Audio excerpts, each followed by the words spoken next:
Hi, it's Lisa Schuman. Thanks for joining me for another donor day. So today's topic is planning ahead. So if you're using donor sperm or donor eggs, it's really important to think ahead. Think about the family that you'd like to have in the future, not just what you're doing now. And I'll explain why. Now, if you're using donor eggs or donor sperm and you have infertility problems, chances are your success is going to go way up. And so you may be feeling like, well, we've had so much trouble, I can't really think about it, and I'm just grateful to have one. Maybe I'll want two, I'm not sure. Well, your success rate's going to go up, so you can start to feel more comfortable about it. If you are a single parent-to-be or a gay parent-to-be, you may be just so excited to get started, you don't want to think about it.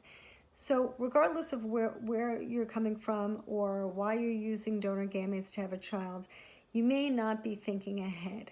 And it's important to think ahead. If we think about donor eggs, for example, you may decide, well, I'd like to use a frozen egg cycle because it's less expensive, or it's easier, or it's faster, and that's fine. But very often, 2 frozen egg cycles are more expensive than 1 fresh. So if you want to have a second child, one, they may not be related because you may not get the same donor a second time.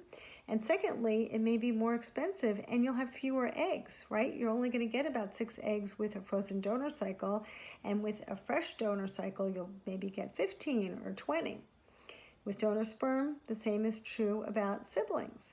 If you decide to have a child later, you may not be able to have genetically related children. That may or may not be important to you, but you may want to give yourself the option and order more sperm if you're thinking about having a sibling.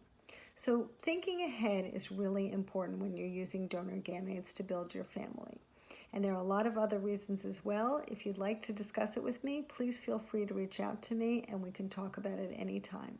I hope that helps, and I hope this video has encouraged you to think ahead.